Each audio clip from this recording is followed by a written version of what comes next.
નમસ્કાર મંતવ્ય ન્યૂઝમાં આપનું સ્વાગત છે। હું છું કુંજ। 6 જુલાઈ વર્ષ 2015 ગુજરાતમાં એક આંદોલનની શરૂઆત થઈ અને આ આંદોલન હતું પાટીદાર અનામત આંદોલન। આંદોલન હતું પાટીદારોને અનામત આપવા માટે। સતત 3-4 વર્ષ સુધી ચાલેલું આંદોલનને કારણે 14 જેટલા પાટીદાર યુવાનોના મોત થયા। એટલું જ નહીં, આંદોલનથી થયેલી હિંસામાં અનેક સરકારી સંપત્તિને પણ નુકસાન પહોંચ્યું। જો કે આ આંદોલનથી મળ્યું શું અને આંદોલનના નામે રાજકીય રોટલા કોણે શીખ્યા, તેને લઈને હવે એક નવો વિવાદ અત્યારે સર્જાયો છે। પાટીદાર ઉદ્યોગપતિ કરશન પટેલે આંદોલન અને આંદોલનકારી નેતાઓ પર સવાલ ઉઠાવ્યા।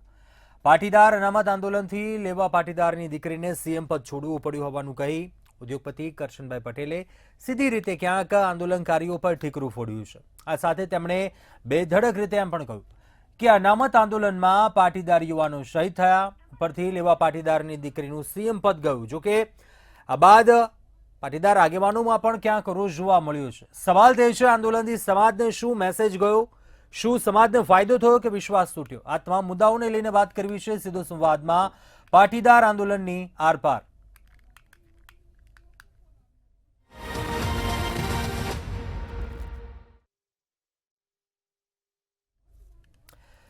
તો આજ મુદ્દે ચર્ચા કરીશું સીધો સંવાદમાં। આપણી સાથે હાલ જોડાયા છે પ્રફુલભાઈ ત્રિવેદી, એસોસિએટ એડિટર છે મંતવ્ય ન્યૂઝના, સાથે જ શર્મિલાબેન બામભણિયા જોડાયા છે, પાટીદાર મહિલા આગેવાન છે। આ બંનેનું સ્વાગત છે। સૌપ્રથમ પ્રફુલભાઈ, આપને પ્રશ્ન કરવા માંગુ છું, જે આ હાલ આંદોલન 2015માં અત્યારે આટલા વર્ષો બાદ એક પાટીદાર ઉદ્યોગપતિ તરફથી આ નિવેદન આપવામાં આવ્યું છે, કઈ રીતે જોઈ રહ્યા છો આપ આ નિવેદનને?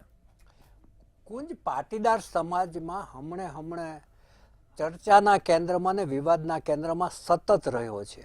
તમે અમરેલીની ઘટના જુઓ કે એક જે યુવતીનો જે વરઘોડો કાઢ્યો અને રિકન્સ્ટ્રક્શનના નામે કાઢ્યો હતો, પરંતુ ત્યારબાદ જે વિવાદ ઊભો થયો કે ત્યાંના જે ધારાસભ્ય છે કૌશિક વેકરિયા સામે એક લેટર લખાયો। જે લેટર લખાયો એ ઓફિસ હતી મનીષ વઘાસિયાની હતી। લેટર ટાઈપ કરનાર યુવતી પાટીદાર હતી। એમના બચાવમાં જેટલા લોકો આવ્યા એમાંના મોટાભાગના પાટીદાર સમાજના આગેવાનો અને પાટીદાર સંગઠનો હતા। એટલે આ વિવાદ હજુય તે ધૂંધવાતો રહ્યો છે, હજુય તે પૂર્ણપણે ઠર્યો નથી, એનો ચરુ હજી ઉકલતો જ છે। ત્યાં એક નવો વિવાદ શરૂ થયો છે।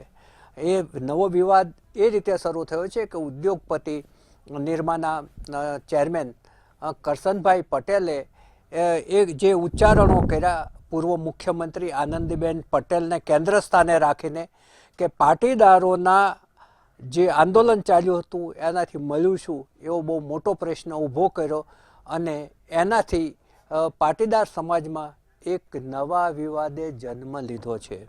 હવે એમાં એ જે બોલ્યા, જે સ્પષ્ટ શબ્દોમાં બોલ્યા હતા, એ એક્ઝેક્ટ વર્ડિંગ કહીએ તો એમણે એમ કહ્યું હતું કે પાટીદાર અનામત આંદોલન આનંદીબેન પટેલને હટાવવાનું કાવતરું હતું।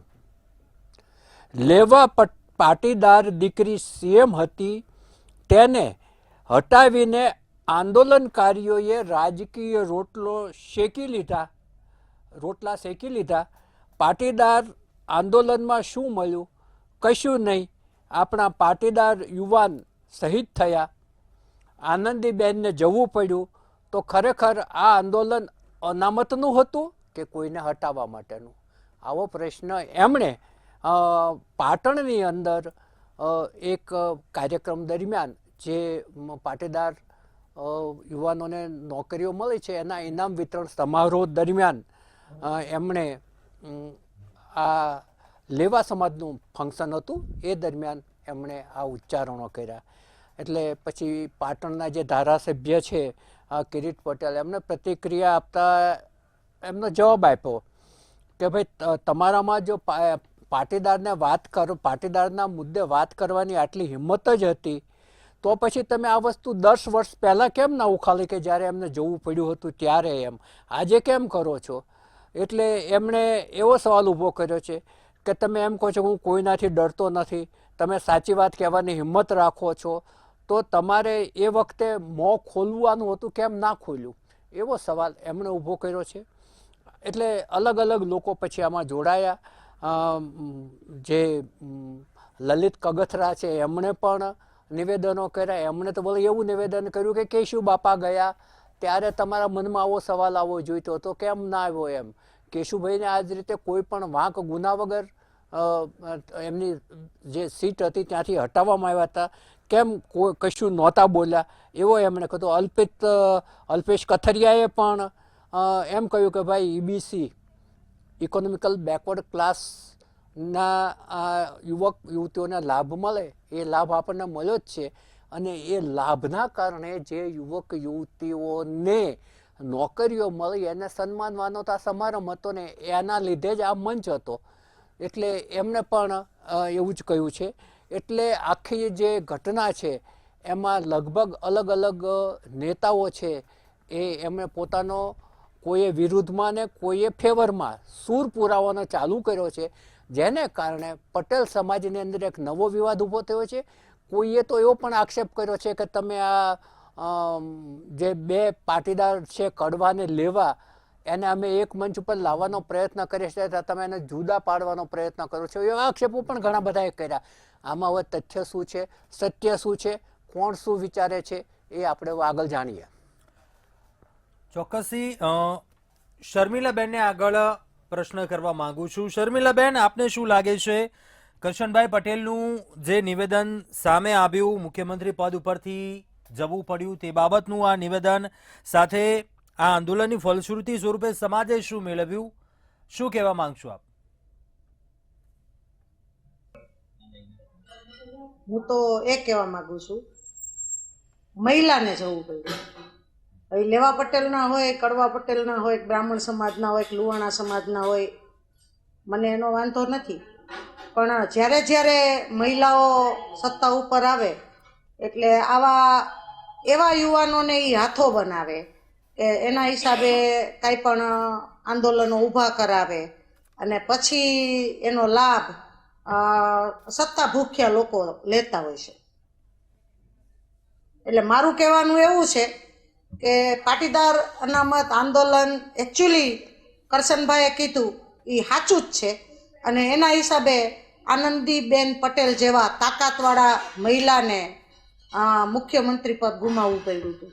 જો શું મેળવ્યું કરતાં શું ગુમાવ્યું એની વાત કરો. 14 શહીદોને ગુમાવ્યા. હવે એના મા બાપને ખબર હોય, એકના એક કંધોતર હોય, એકના એક છોકરા હોય, એને કેટલી કેટલી હોપ રાખી હોય કે મારો છોકરો મોટો થઈને આ કરશે, મારો છોકરો મોટો થઈને આમ કમાશે, હું મોટો થશે એટલે આમ કરીશ. આવા 14 ઘર જેના હિસાબે બરબાદ થયા હોય એટલે પહેલાં એ વિચારો કરવો જોઈએ. ફાયદા કરતાં નુકસાની કેટલી થઈ એ જોવું પડે. મને આમાં ખૂબ મોટી નુકસાની દેખાય છે. ચોક્કસથી પ્રફુલભાઈ, આપને પ્રશ્ન કરવા માંગુ છું. ક્યાંક નિવેદનને યોગ્ય પણ કેટલાક ગણાવી રહ્યા છે, કેટલાક પાટીદાર આગેવાનોમાં રોષ પણ જોવા મળ્યો કે આટલા સમય બાદ કેમ આખરે અત્યારે બોલવું પડ્યું. ક્યાંક આ મુદ્દે આ નિવેદનોને કઈ રીતે જુઓ છો આપ? એમણે એ નિવેદનમાં એક શબ્દ પ્રયોગ જે કર્યો છે ને એ ઘણા બધાને કઠે એવો શબ્દ પ્રયોગ એ છે કે રાજકીય રોટલા શેકી લીધા. હવે કોઈ પણ આંદોલન થાય ત્યારે એમની સાથે જોડાયેલા લોકો હોય છે, બે હેતુથી જોડાયેલા હોય છે. એક શુદ્ધ બુદ્ધિથી અને શુદ્ધ હેતુથી જોડાયેલા હોય છે. બીજા આ આંદોલનને મંચ બનાવી અને પોતાની રાજકીય કારકિર્દી બનાવવાના હેતુ સાથે સહેતુક પણ જોડાયેલા હોય છે. અને ક્યારેક એવું પણ બનતું હોય છે કે એમણે ના વિચાર્યું હોય પરંતુ એનું નામ મોટું થઈ જાય એટલે પાછળથી એમને નામમાંથી લાભ લેવાનું, નામ વટાવવાનું એના મગજમાં આવે અને એ રીતે એ લોકો રાજકીય રીતે ક્યાંક ને ક્યાંક ગોઠવાઈ જાય. તમે જુઓ કે પાસના મોટા ભાગના નેતાઓ છે એ કોઈને કોઈ રાજકીય પાર્ટી સાથે જોડાઈ ગયા છે. કોઈ ભાજપમાં જોડાયા છે, કોઈ કોંગ્રેસમાં જોડાયા છે, કોઈ એનસીપીમાં જોડાયા છે અને કેટલાક કોંગ્રેસમાં જોડાયા પછી પાછા ભાજપમાં પણ ગયા છે. એટલે સૌએ પોતપોતાની સ્થાન છે મેળવી લીધું છે. કોઈ ઉપર તો પૈસા એકઠા કરી લીધેના પણ આક્ષેપો થયા છે. એટલે આક્ષેપબાજી તો ઘણી બધી ચાલે છે. પરંતુ હંમેશા કોઈ પણ આંદોલન થતું હોય છે ને એ આંદોલનની આડ પેદાશા હોય છે કે એમાંથી નેતાઓ કોઈને કોઈ બહાર નીકળી જતા હોય છે. દાખલા તરીકે અન્ના હજારાનું આંદોલન જુઓ તો કેજરીવાલ બહાર નીકળ્યા. કેજરીવાલને એ બધા જે નીકળ્યા એ વખતે એ બધા જ આ અન્ના આંદોલનમાં હતા. અને એ વખતે એમણે એમ કહ્યું હતું કે હું કોઈ પણ રાજકીય પક્ષ સાથે નહીં જોડાઉં ને સોગંદ પણ ખાધા હતા. હવે તો એ મુખ્યમંત્રી પણ થઈ ગયા. તમે બીજું આંદોલન તમને યાદ કરો, જયપ્રકાશ નારાયણનું, એમાંથી બિહારના જે મુખ્યમંત્રી છે નીતિશ કુમાર, એ જયપ્રકાશ નારાયણના આંદોલનની આડ પેદાશ છે. બીજા આંદોલનો તમને યાદ કરાવું કે નવનિર્માણ આંદોલન હતું, પછી મહાગુજરાતની ચળવળ હતી. આમાંથી નીકળેલા લોકો પાછળથી રાજકીય નેતાઓ તરીકે જ પોતાને પ્રસ્થાપિત કર્યા હતા, અને રાજકીય નેતા તરીકે જ્યારે પ્રસ્થાપિત થાય ત્યારે એના જે ફળ ચાખવા મળે કે જે આવકના સ્ત્રોત ઊભા થાય એ લોકોએ બધાએ કરી જ લીધા છે. ચોક્કસી.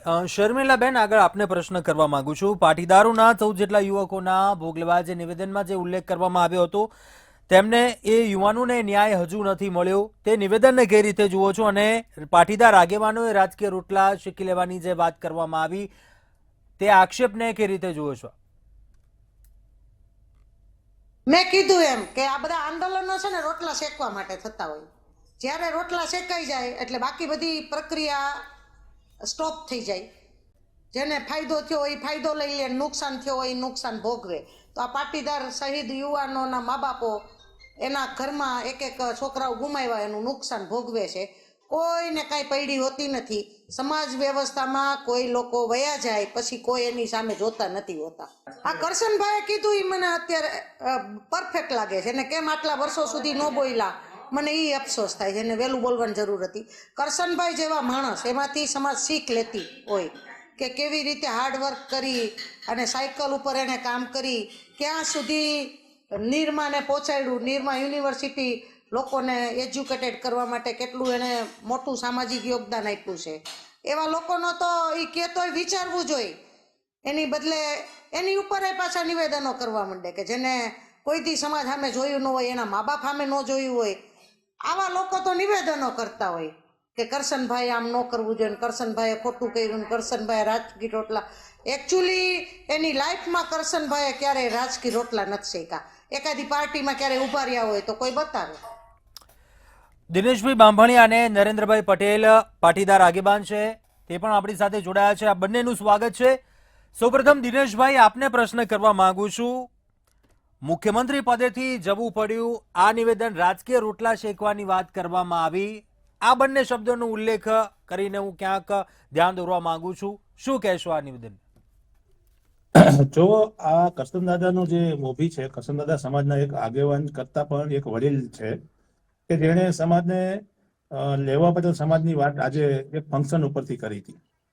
હવે એ જે ફંક્શન હતું ને એમાં જે વિદ્યાર્થીઓનું સન્માન કરવાનો કાર્યક્રમ હતો ને, એ જે વિદ્યાર્થીઓ સરકારી નોકરીમાં લાગ્યા હતા એ તમામ વિદ્યાર્થીઓમાંથી 2 વિદ્યાર્થીને બાદ કરતા બાકીના તમામ વિદ્યાર્થીઓ ઈડબ્લ્યુએસના સર્ટિફિકેટથી, એટલે ઈડબ્લ્યુએસના કોટામાં 10% અનામતના કોટામાં એ લોકો સરકારી નોકરીમાં લાગ્યા છે.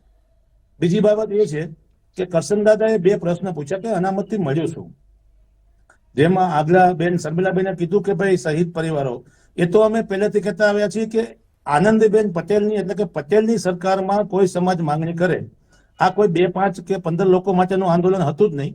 ગુજરાતના ઘરે ઘરેથી વેદના થયેલી જે પીડા હતી એને લઈને આંદોલન થયું હતું.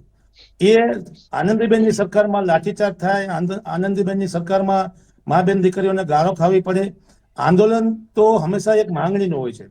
બીજી બાબત કે અનામતના આંદોલનથી 1000 કરોડ રૂપિયા, એટલે જે નિર્માનું બજેટ હશે ને એટલું જ બજેટ કરતા દર વર્ષે બજેટ આ વખતે સરકાર મુખ્યમંત્રી સ્વાવલંબન યોજના થ્રુ વિદ્યાર્થીઓને આપી રહી છે. દર વર્ષે 500 કરોડ રૂપિયાનું બજેટ કે જેમાં વિદ્યાર્થીઓને સહાય અને એજ્યુકેશન લોન સહિતના લાભો મળી રહ્યા છે. ત્રીજા નંબરનું કે 10% અનામત સરકારી ભરતીઓથી માંડીને તમામ વસ્તુ. શર્મિલાબેને વાત કરી કે ભાઈ નિરમા યુનિવર્સિટી, સારામાં સારી વાત છે કે એક એજ્યુકેશનનો પ્રોફેશન બિઝનેસ નિરમા યુનિવર્સિટી દ્વારા કરવામાં આવ્યો, પણ એમાં જે વિદ્યાર્થીની ફી છે એ 15 લાખ રૂપિયા છે અને જે એન્જિનિયરિંગ વિભાગો છે એમાં 7 લાખ રૂપિયા વાર્ષિક ફી છે. એમાં જે વિદ્યાર્થીઓને હોશિયાર હોય અને એડમિશન ના મળતા હોય એવા વિદ્યાર્થીઓ માટે 10% અનામતના લીધે સરકારે સીટો ખાલી રાખવી, ફ્રીમાં સીટો આપવી પડે છે અને એ વિદ્યાર્થીઓને મળે છે. એમાં કોઈ પણ આંદોલનકારીનો એક પણ દીકરાએ હજી સુધીમાં ઈડબ્લ્યુએસનું સર્ટિફિકેટનો લાભ લઈ અને ક્યાં એડમિશન લીધું એવું બન્યું નથી. બીજી બાબત કે શહીદ પરિવારોનું દુઃખ છે, સાથે સાથે બેન દીકરીઓને ગાળો ખાવી પડી એ પણ દુઃખ છે. અને એ સરકારમાં સૌથી મોટું દુઃખ એ હતું કે એ સરકારમાં કે જ્યારે આનંદીબેનની સરકાર હતી, એટલે કે પટેલની દીકરીની સરકાર હતી. બીજી એના કરતા વિશેષ વાત કરી કે આનંદીબેનને રાજીનામું શું કામ આપવું પડ્યું. એ હજુ પણ આનંદીબેન જીવિત છે, આનંદીબેન હયાત છે, એમની દીકરી અનારબેન પટેલ પણ હયાત છે. તમામ લોકોનું એક સ્પષ્ટ કહેવું છે કે અમારા જૂથવાદમાં પાટીદાર આંદોલન તો એમાં કોઈ વસ્તુને લેવા દેવા જ નથી. અનામત જે આંદોલન ચાલ્યું ત્યારે ભારતીય જનતા પાર્ટીનો વિખવાદ, શીર્ષ નેતૃત્વનો વિખવાદ, એમાં આનંદીબેનનો ભોગ લેવાયો છે. અને જી. જો એ સરકાર એવું ઈચ્છતી હોત કે આનંદીબેનનો ભોગ ન લેવો જોઈએ તો ત્યારે 44 ધારાસભ્યો પાટીદાર સમાજના હતા. 44 ધારાસભ્યોએ આનંદીબેનની સમર્થનમાં રાજીનામું આપવાની જરૂર હતી. બીજી બાબત કે એકવાર એવું પણ તમે માની લો કે પાટીદાર આંદોલનથી આનંદીબેનને હટાવવાનું કાવતરું થયું તો 2019માં અનામતની જાહેરાત કરવામાં આવી. અનામતનો મતલબ તો માંગણી તો એક જ હતી કે 10% અનામત આપવામાં આવે. એટલે 10% અનામતની જાહેરાત જો 2019માં થઈ, એના બદલે જીએમડીસી ગ્રાઉન્ડ વખતે જ થઈ ગઈ હોત તો આ 14 દીકરાઓનો પણ ભોગ ના લેવાયો હોત, આટલા બધા પોલીસ કેસો પણ ન થયા હોત, અને 4 વર્ષની સરકાર જે હાલક જે પરિસ્થિતિ ગુજરાતમાં ગામડે ગામડે થઈ એ પણ ન થયું હોત. જી. ઘણા બધા નુકસાનો થયાની સાથે સાથે આજે ગુજરાતમાં જે ટોલ ટેક્સ ફ્રી થયો છે એ આંદોલનની દેન છે. જે 10%ની સાથે સાથે 5 વર્ષની વય મર્યાદા, હવે એ વસ્તુ તમારા ઘરમાં જયારે ગુજરે ને ત્યારે તમને ખબર પડે. આપણે આજે દીકરા જી. દીકરીઓ સરકારી નોકરી માટે પોતાની કેરિયર રાખી દાવ પર લગાવતા હોય છે, અને એમાં 10% અનામતના લીધે હું તમને એક દાખલો આપીશ. હમણાં પીએસઆઈ ની ભરતી થઈ. જી દિનેશભાઈ, આપણે નરેન્દ્રભાઈ પણ જોડાયા છે, તેમને એમને સાંભળી લઈએ એકવાર. ના, એક જ મિનિટ મારી વાત જી પૂરી કરી દઉં. જી જણાવી દો કે, દિનેશભાઈ. 1382 પોલીસ કોન્સ્ટેબલની ભરતી જાહેર થઈ. એમાં ફક્ત 46 લોકો 1382 માંથી ઓપન કેટેગરીમાં છોકરાઓ સિલેક્ટ થયા, અને 124 છોકરાઓ 6 માર્ક્સ ડાઉન હોવા છતાં ઈડબ્લ્યુએસ માં સિલેક્ટ થયા. એટલે જે સંસ્થાઓ એજ્યુકેશન સાથે જોડાયેલી છે એને ખબર હોય કે કેટલું રિઝલ્ટ ઈડબ્લ્યુએસ માં આવે છે અને કેટલું રિઝલ્ટ ઓપનમાં આવે છે. બીજું, મેડિકલની જેટલી સીટો છે એમાં 10%ની જોગવાઈ આ અનામતના લીધે થઈ છે કે 15 લાખ રૂપિયા કે 18 લાખ રૂપિયા જેવી ફી એ વાલીને ના ભરવી પડે. નરેન્દ્રભાઈ, આપનું શું કહેવું છે? આ રાજકીય રોટલા શેકી લેવાની વાત આવી પાટીદાર આગેવાનોએ, સમાજે શું મેળવ્યું એ વાત જણાવી દિનેશભાઈએ, પરંતુ આ રાજકારણ સાથે ક્યાંક રાજકીય લાભ લેવાની જે વાત કરવામાં આવી, આ નિવેદનને કઈ રીતે જુઓ છો આપ? શું કહેશો આપ?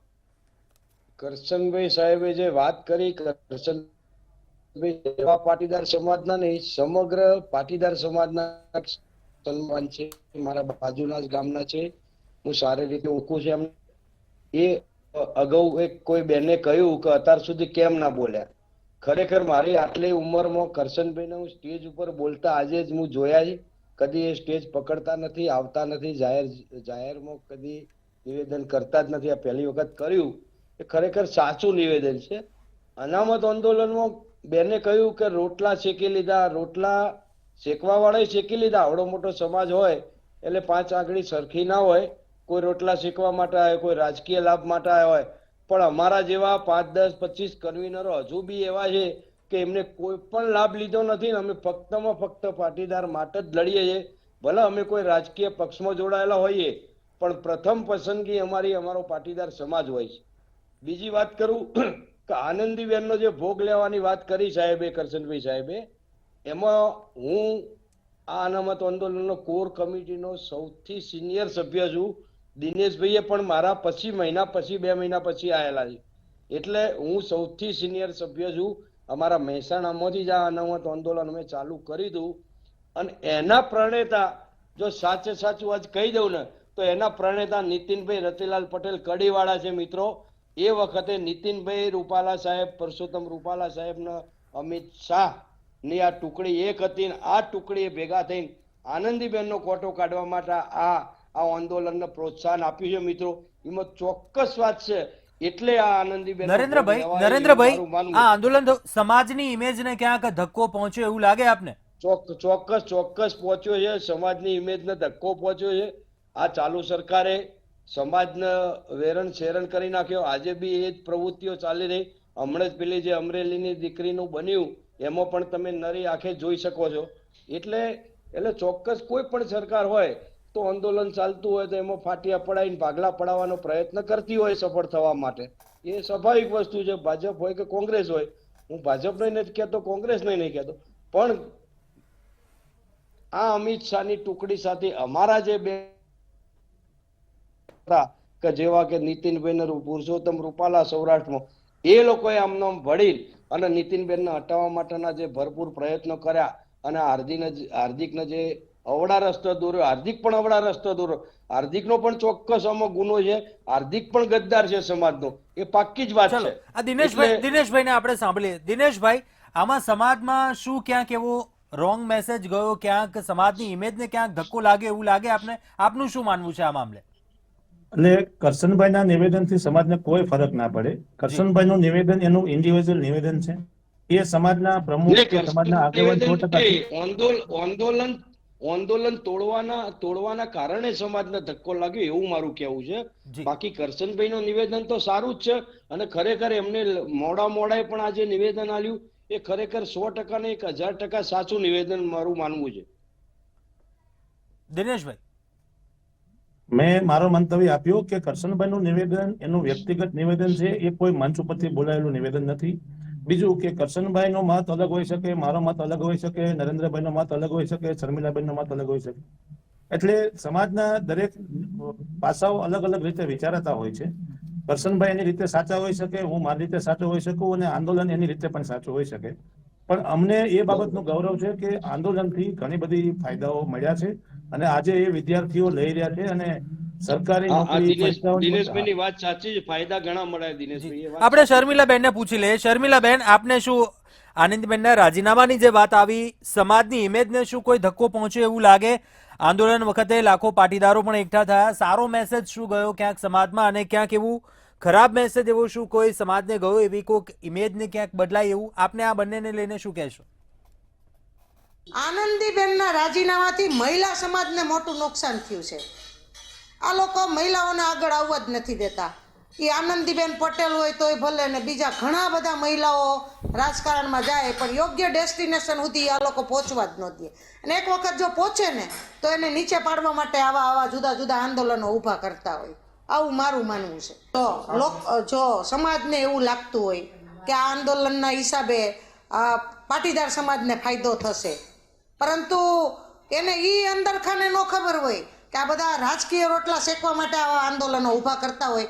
જો આવી ખબર હોય ને સમાજને તો ક્યારેય આવી રીતે કોઈ સમાજને સપોર્ટ કરે જ નહીં. હું સારો મેસેજ એ આપવા માંગુ છું કે સાચા લીડરો જ્યારે સત્તા ઉપર હોય ને ત્યારે એને પોઝિટિવ સપોર્ટ કરવો જોઈએ અને ખરાબ લોકો કાંઈ પણ કરવા નીકળતા હોય ને આંદોલન કે કાંઈ પણ, ત્યારે એને વખોડી નાખવા જોઈએ. આજે હું કરશનભાઈના નિવેદનને સેલ્યુટ કહી અને એને આવકારું છું કે એણે સાચું નિવેદન આપ્યું. હું એક વાત એ કહીશ કે એણે મોડું નિવેદન આપ્યું. આ એને થોડું વહેલું આપવાની જરૂર હતી.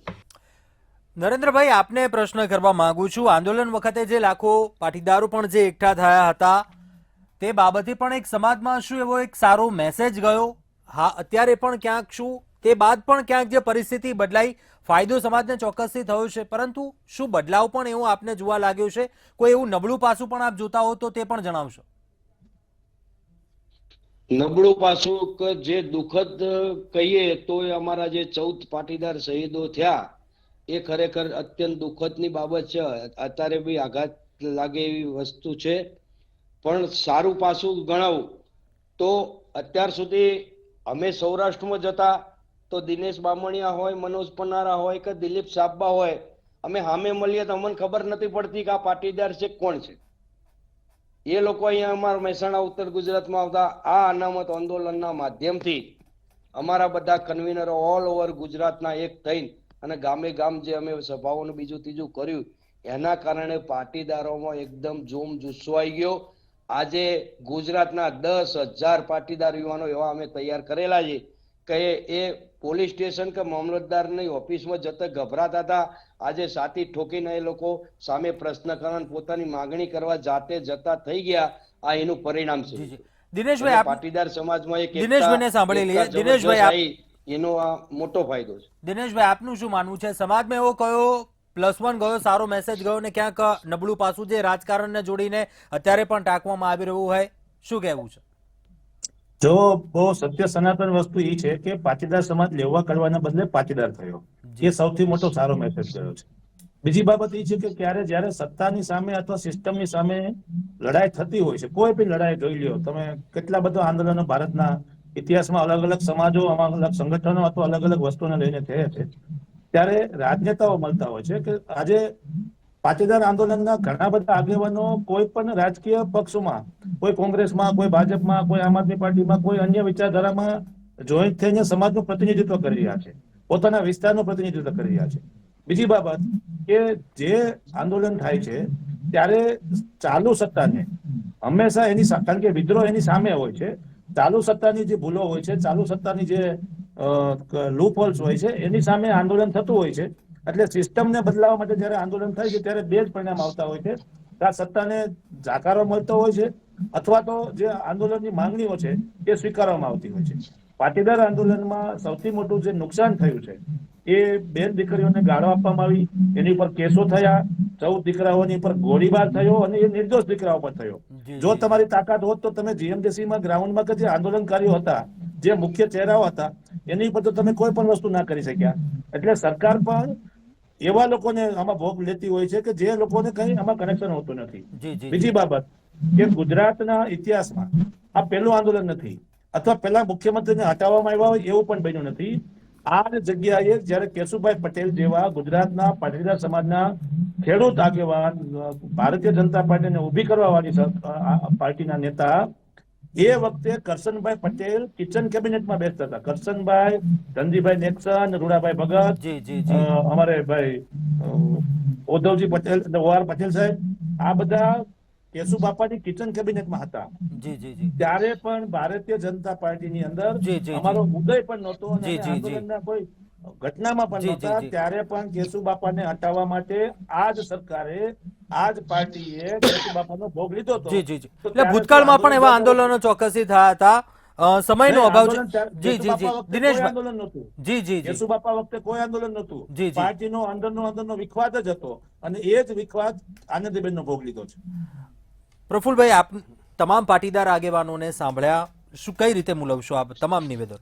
આમાં 3 સૂર ઉપસે છે. એક સૂર જે મજબૂત રીતે ઉપસ્યો, તમામ બોલાય કે જે અંદરની જે નેતાગીરીનો વિખવાદ હોય છે એમાંથી મુખ્યમંત્રીને ખુરશી ગુમાવવી પડે છે. આનંદીબેન પટેલ માટે પણ બોલ્યા અને કેશુભાઈ માટે પણ બોલ્યા.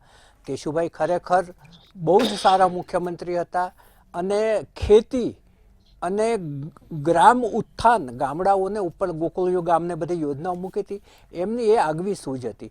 હવે બીજી વાત એ ઉપસી કે કરશનભાઈ આટલા વર્ષ પછી કેમ બોલ્યા, એ સૂર બધાએ એમને પુરસ્કર્તાઓએ પણ કહ્યું કે એમને કહેવામાં મોડું થયું છે.